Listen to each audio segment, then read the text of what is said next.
America दुनिया का सबसे ताकतवर देश, nuclear bomb, hydrogen bomb, space mission और यहाँ तक कि सिलिकॉन वैली। लेकिन अब अमेरिका के पास एक और बॉम्ब है, एक ऐसा बॉम्ब जिसकी कोई आवाज नहीं, इसकी गूंज पूरी दुनिया को हिला सकती है। इस बम का नाम है डेप्ट बॉम्ब। $36 ट्रिलियन, जी हाँ 36 ट्रिलियन, यानी कि भारत के पूरे बजट का 100 गुना से भी ज्यादा। Our national debt is too high. 36 trillion dollars. That's the debt. 36 trillion. 120% of GDP and rising debt service costs. IMF ने चेतावनी दी है कि ये बम टिक टिक कर रहा है और फटने वाला है। 36 trillion. It's a ticking time bomb, and according to the IMF, it is ticking louder than ever. The International Monetary Fund, it has issued a direct warning. Without exaggeration, American debt is a ticking time bomb. $25 trillion of new debt on top of the $36.2 trillion we have now, which is already the most debt of any country in the world. That will detonate unless we take serious, responsible action. आज हम बात करने वाले हैं America पर इतना कर्ज कैसे चढ़ गया, यह सिस्टम इतना खतरनाक क्यों है, इसका असर पूरी दुनिया और भारत पर क्या होगा, और सबसे जरूरी, क्या अमेरिका सच में टूटने वाला है। अमेरिका का कुल कर्ज अब जीडीपी के 120% से भी ऊपर पहुंच चुका है। कुल कर्ज $36.2 ट्रिलियन का है। नई उधारी लाइन में $25 ट्रिलियन आ गई है, जिसकी तुलना अमेरिका टू चीन plus Japan plus India plus UK plus Germany की जीडीपी। जेनेट येलेन ने यह बोला कि सिर्फ कर्ज की सीमा बढ़ाने के लिए ही समय बचा है। IMF की रिपोर्ट ये सिस्टमेटिक रिस्क बन चुका है। IMF का ये कहना है यहाँ पर, यानी कि वैश्विक मंदी का खतरा फिर से मंडरा रहा है। और क्या दोस्तों, सन 2025 में हम द ग्रेट रिसेशन 3 की शुरुआत देख रहे हैं या फिर नहीं। Secretary Janet Yellen warning how little time is left for lawmakers to raise the debt limit. Astronomical amount of tax that the government is getting from we the people.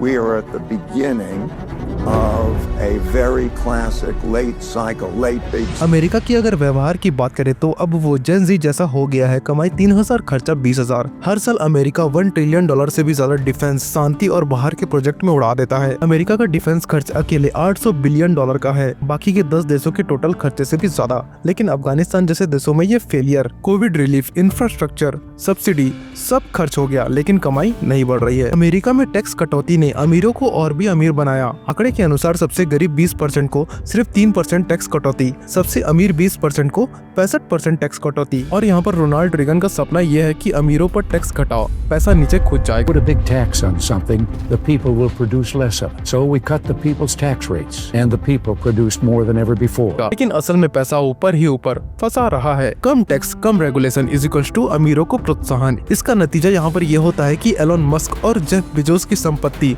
$465 billion से ज्यादा बढ़ जाती है, जबकि 5 अरब लोग गरीब ही रह जाते हैं। आपको ये भी बता दूं कि गिनी इंडेक्स से नापी जाती है इनकम इनइक्वालिटी। 1990 में असमानताएं कम थी, लेकिन 2023 में रिकॉर्ड ब्रेकिंग असमानताएं हैं। अमीरों के पास ज्यादा संपत्ति, गरीबों के पास सिर्फ संघर्ष। अमेरिका हर साल $1 ट्रिलियन सिर्फ ब्याज में चुका रहा है, 174 देशों की जीडीपी से भी ज्यादा। सरकार जब खर्चा नहीं रोकती तो बॉन्ड्स जारी करती है। बॉन्ड्स का मतलब होता है और कर्ज और ब्याज। धीरे धीरे ब्याज इतना बढ़ जाता है कि असली खर्च पीछे छूट जाता है। ये एक परफेक्ट फिस्कल डेथ स्पाइरल है। देखो दोस्तों, अमेरिका में मंदी, इसका मतलब होता है कि ग्लोबल ट्रेंड में गिरावट। भारत का निर्यात इसकी वजह से प्रभावित होता है। डॉलर महंगा होता है, इज इक्वल्स टू तेल और इम्पोर्टेड सामान महंगे हो जाते हैं। विदेशी निवेशक भारत से पैसे निकाल सकते हैं। शेयर बाजार गिर सकता है, लेकिन ये भारत के लिए एक मौका भी है। अगर हम आत्मनिर्भर और विनिमय बढ़ाएं तो फायदा उठाया जा सकता है। यहाँ पे अमेरिका दुनिया की रिजर्व करेंसी चलाता है, USD।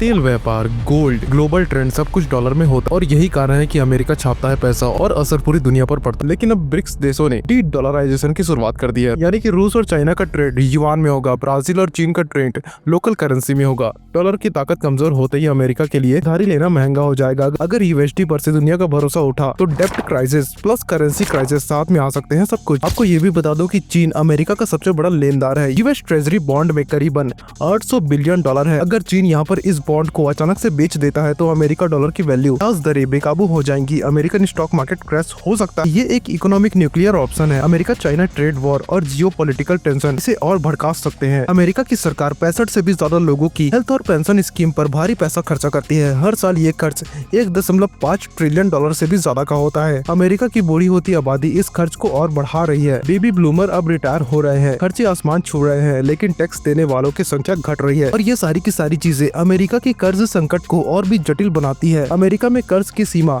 तय होती है, डेप्ट सेलिंग। जब भी ये लिमिट छूती है ना, तो कांग्रेस में झगड़ा शुरू हो जाता है। अगर कोई समझौता नहीं हुआ तो सरकार बंद यानी कि शटडाउन हो जाएगी वो। ऐसा कई बार हुआ भी है, जैसे कि फॉर एग्जांपल 2011 में, 2013 में, 2019 में और अभी हाल फिलहाल 2023 में। इससे अमेरिका की क्रेडिबिलिटी पर बहुत बड़ा असर पड़ता है, निवेशकों का भरोसा हिल जाता है। जैसे कि for example global market panic.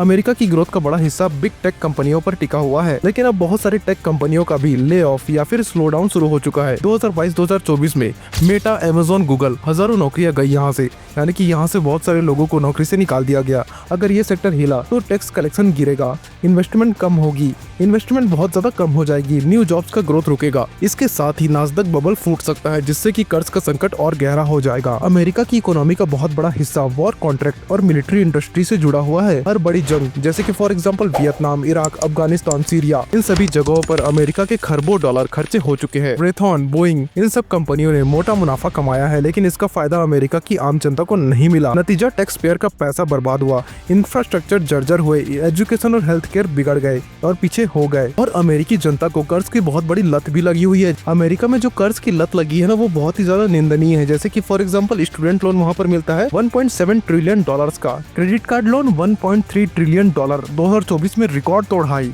Car loan, medical loan is equals to हर सेक्टर में कर्ज, inflation plus high interest is equals to repayment. लोग बैंकरप्सी फाइल कर रहे हैं। और सबसे बड़ा सवाल यहाँ पर कि इस कर्जी जनता से सरकार आखिर टैक्स कैसे वसूलने वाली है? जब सिस्टम में पैसा ही नहीं बचेगा, तब सरकार की देनदारी और भी ज्यादा बढ़ जाएगी। कई देश अब अपने गोल्ड रिजर्व बढ़ा रहे हैं, IMF और SDR सिस्टम का उपयोग बढ़ रहा है। भारत, चीन, रूस अब अपनी खुद की करेंसी में डील करना चाहता है। और ये सारे के सारे संकेत है कि दुनिया अब डॉलर से बाहर निकलना चाहती है। जब डॉलर में विश्वास हिलता है, तब अमेरिका का कर्ज सिस्टम धराशायी हो सकता है। तो दोस्तों, 36 ट्रिलियन डॉलर का ये बम अमेरिकी समस्या नहीं है, ये पूरी दुनिया का खतरा है। अगर अमेरिका गिरा तो इसका झटका भारत, एशिया, यूरोप, अफ्रीका हर कोने तक पहुंचेगा। तो अब यहाँ पर समय है सीखने का, जागने का और सिस्टम को फिर से सोचने का। अगर आपको ये वीडियो जानकारी पूर्ण लगी हो तो इसे लाइक करें, इस वीडियो को शेयर करें और चैनल को सब्सक्राइब करना ना भूले ऐसी और वीडियो के लिए। अगली बार हम बताएंगे भारत कैसे इन ग्लोबल क्राइसिस को अपने ग्रोथ में बदल सकता है। Till then, good bye.